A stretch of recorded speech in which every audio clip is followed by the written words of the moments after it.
Il y a Megan qui m'a demandé quelle est la différence entre les mots obake, yokai, mononoke et même carrément tous les autres monstres, fantômes, créatures du folklore japonais. C'est vrai qu'il y a plein de mots différents en japonais pour les désigner. Est-ce qu'ils sont tous synonymes? Non. Est-ce qu'il y en a qui sont en commun? Oui. Ce que je vous propose, c'est qu'on voit ensemble 8 mots différents en japonais pour dire monstre ou fantôme. Je vais commencer par peut-être le plus facile à comprendre en termes d'étymologie, en termes de kanji. Il s'agit de bakemono. Bakemono. On a tout d'abord le premier kanji qui désigne le verbe bakeru, qui veut dire se transformer, changer, évoluer, et mono qui signifie littéralement une chose. Donc bakemono, c'est une chose qui change, qui se transforme. C'est le terme, on va dire, assez généraliste qui englobe à la fois les fantômes, les créatures, les monstres, les spectres, etc.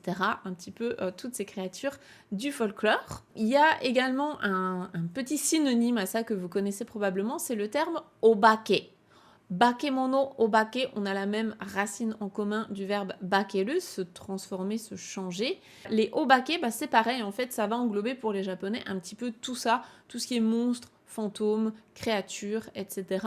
Les Japonais vont souvent dire des obake.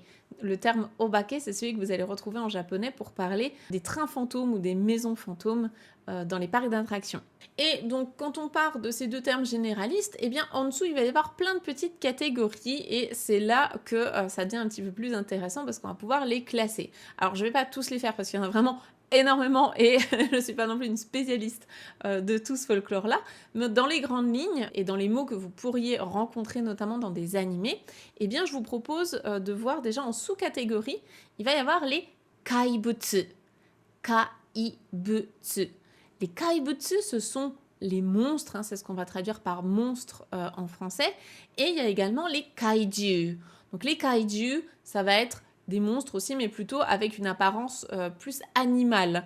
On va imaginer qu'ils ont une fourrure, ils ressemblent plutôt à des bêtes un petit peu monstrueuses, des animaux comme des animaux un peu enragés ou autres. Donc les kaiju en particulier, on les imagine comme étant violents, souvent incapables de prendre des décisions, d'avoir vraiment une réflexion. Je trouve que le terme bête monstrueuse ou bête enragée, ça va bien correspondre à cette idée-là en français.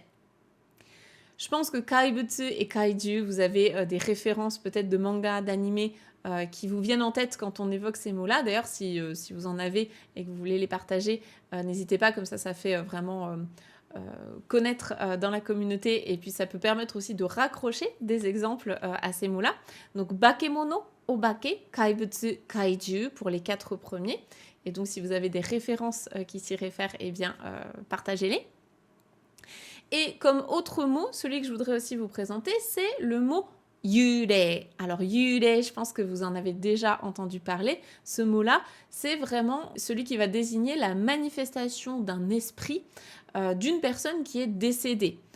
Donc c'était anciennement un humain vivant et il s'est transformé sous forme de fantôme, souvent parce qu'ils vont avoir des regrets ou des sentiments, des ressentiments qui sont encore attachés au monde des vivants. Ils peuvent venir traquer des personnes vivantes s'ils ont un lien avec eux, notamment tout ce qui est jalousie ou bien tout ce qui est amour ou regret. Et je pense que c'est la traduction la plus proche de ce qu'on évoque chez nous par le terme fantôme. Un exemple que je peux vous donner et que vous connaissez probablement, c'est Sadako de The Ring, le film japonais, qui est, ou américain d'ailleurs, qui est un bon exemple. Les yurei, dans le langage, on va dire, commun, ils sont souvent aussi appelés obake par les japonais, parce qu'encore une fois, obake, bakemono, ça va être des termes assez génériques, généralistes. Ensuite, en autre catégorie que vous connaissez très probablement, on va avoir les yokai. Donc les yokai, ce sont ces créatures imaginaires du folklore traditionnel japonais. Il y en a vraiment partout, partout, partout au Japon. Chaque région, chaque localité, même chaque forêt peut potentiellement avoir ses propres yokai. Donc la liste, elle est infinie. Mais je vous donne quelques exemples des yokai peut-être les plus connus. Il va y avoir le kappa, il va y avoir les tengu, il va y avoir aussi les kitsune qui peuvent prendre forme humaine ou autre. Donc les yokai, il y en a vraiment énormément. Il peut s'agir soit d'animaux qui se transforment, soit des objets aussi qui peuvent avoir été abandonnés par exemple et qui se transforment parce qu'ils ont développé comme une forme de sentiment ou autre.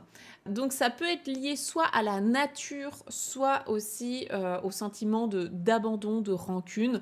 Pas forcément, il y a aussi des yokai qui sont super positifs et qui sont très sympas, mais en général ça va plutôt être lié à la nature. Et encore une fois, on peut considérer que les yokai font partie de la famille des obake. Donc obake, c'est vraiment le terme généraliste. Maintenant, il nous reste 2 mots que je voudrais évoquer avec vous. Le premier, c'est un terme que vous avez probablement déjà entendu dans un titre de film. Il s'agit de Mononoke. Mononoke, c'est comme la princesse Mononoke du studio Ghibli. Eh bien, les Mononoke, ce sont spécifiquement des esprits vengeurs. Il y a cette notion vraiment de vengeance. Ça va être des esprits plutôt maléfiques. Soit un esprit qui fait souffrir, ou bien qui essaye en tout cas de faire souffrir, ou même carrément de tuer les vivants. Donc quand on a vu le film Princesse Mononoke, on comprend justement pourquoi le choix de ce mot-là. Et la dernière catégorie dont je voulais vous parler, parce que je pense qu'elle est très connue également, c'est le terme des oni. Donc les oni, comme une certaine marque de vêtements, et bien là ça va être une catégorie de monstres à part entière. Ils sont vraiment très reconnaissables visuellement, puisque ça va être un petit peu comme des ogres. C'est pour ça qu'ils sont souvent traduits par le mot ogre en français, mais c'est différent quand même des ogres de nos contes européens. Et donc ces ogres, ils sont reconnaissables souvent parce qu'ils ont une couleur de peau qui est soit rouge, bleu, vert. Ils ont souvent un petit pagne en peau d'animal, genre en peau de tigre ou ce genre de choses. Et ils ont une ou plusieurs cornes. Ils ont aussi des dents qui dépassent, qui sont très pointues. Ça va aussi être le même mot, la même catégorie pour les démons issus du bouddhisme japonais. On peut aussi les appeler des oni. Et donc les oni, ils sont grands, ils sont musclés, ils ont donc comme je vous disais une ou plusieurs cornes, et puis en général ils aiment bien manger soit des enfants, soit des petits bonzes, en tout cas ils aiment bien piller des villages aussi. On en voit dans beaucoup de contes différents, comme par exemple Momotaro, qui est l'un des contes japonais les plus connus. Et si vous connaissez pas Momotaro d'ailleurs, vous pourrez retrouver tous ces contes sur ma chaîne YouTube spéciale lecture de contes en japonais. Voilà pour ces différents mots. Donc on récapitule, on avait bakemono, obake qui sont vraiment les termes généralistes pour désigner les monstres, les esprits, les fantômes, etc. en japonais. On a les yurei qui sont plus spécifiquement des fantômes d'esprits, donc des esprits d'anciennes personnes vivantes qui sont décédées.